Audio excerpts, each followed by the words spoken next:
10 scientific facts in the Bible. Many people view the Bible with a great deal of skepticism, and they should. It's always wise to consider the evidence before deciding whether something is true. In this video, you will find valuable information you can share with the lost, a compelling evidence that the Bible is no ordinary book. God has revealed numerous scientific and medical facts in the Bible thousands of years before scientists discovered them. As Hank Hanegraaff said, faith in Christ is not some blind leap into a dark chasm, but a faith based on established evidence. The universe.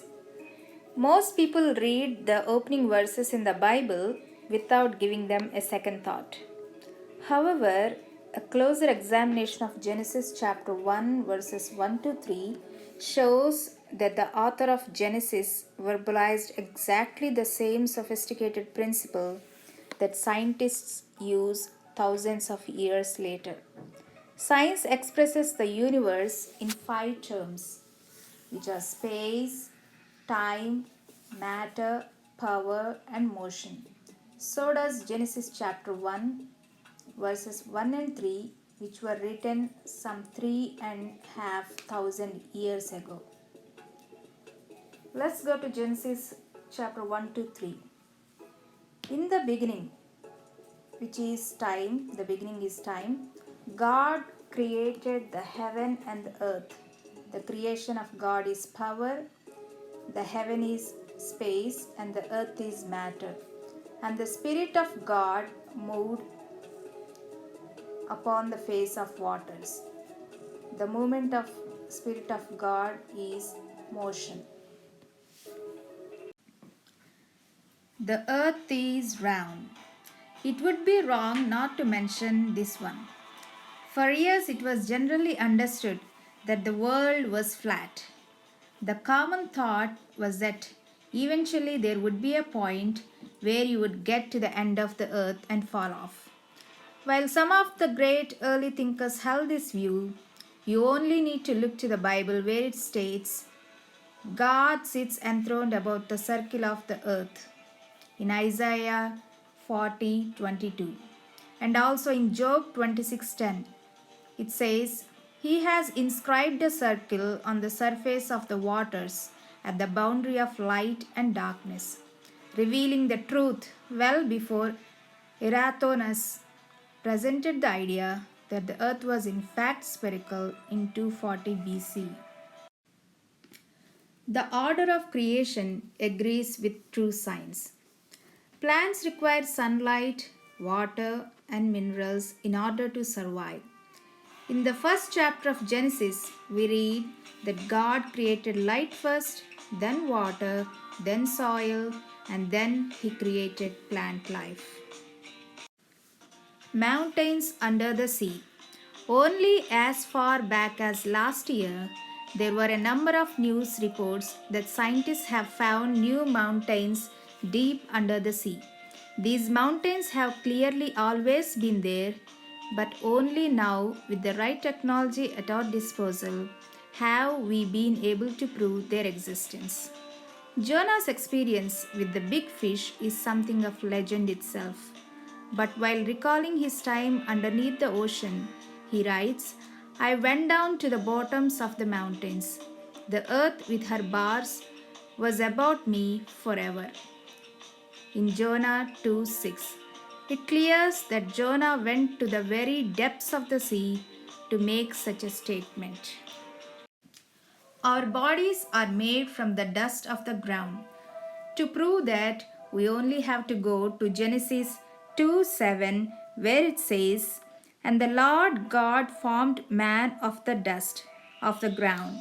And also in Genesis 3:19, where it says, In the sweat of thy face shalt thou eat bread, till thou return unto the ground, for out of it wast thou taken, for dust thou art, and unto dust shalt thou return.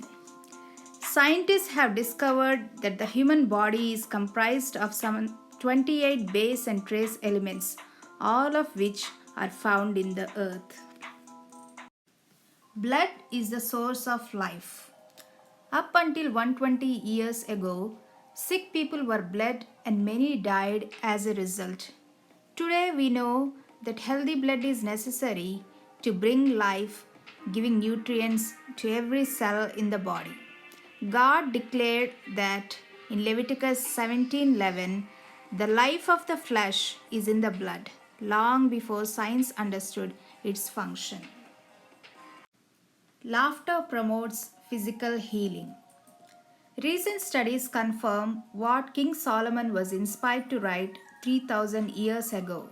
In Proverbs 17:22 it says, "A merry heart does good like medicine." For instance, laughter reduces levels of certain stress hormones. This brings balance to the immune system, which helps your body fight off disease. Medical quarantine instituted. Before medical science found out about the importance of isolating a person with infectious disease, God taught his people about this in the Bible. In the 14th century, 70 million lives were taken through plague because they failed to separate the sick from the healthy. It wasn't until the 17th century that the laws of quarantine were instigated. But well before modern medicine, God instructed his people to do this with their sick. In Leviticus 13:46 it says, "As long as he has the infection, he remains unclean. He must live alone in a place outside the camp." Washing your hands. According to scientific discoveries, the Encyclopedia Britannica gave an account of a young doctor in 1845 who discovered the importance of washing. Hundreds of years ago, a major problem was the death rate among men giving birth in the hospitals was high. In some years, the death rate was 30% of women after giving birth. In centuries past, doctors never practiced washing their hands before going to the next patient. This was because the presence of microscopic diseases weren't yet discovered. When it was discovered that washing hands would help stop the spread of disease, the death rate of pregnant women dropped down to 2%. However, the Bible clearly taught people how to deal with diseases earlier than when science discovered washing on water. In Leviticus 15, verses 13, it says, "Now, when the man with the discharge becomes cleansed from his discharge, then he shall count off for himself 7 days for his cleansing. He shall then wash his clothes and bathe his body in running water and will become clean." Number 10. Chicken or egg dilemma solved. Which came first, the chicken or the egg? This question has plagued philosophers for centuries. The Bible states that God created birds with the ability to reproduce after their kind. Therefore, the chicken was created first with the ability to make eggs. Yet, evolution has no solution for this dilemma. With all these truths revealed in Scripture, how could a thinking person deny that the Bible is a supernatural origin? There is no other book in any of the world's religions that contains scientific truth. Do you know any more biblical facts that have been proven by science? Please comment below. Thanks for watching.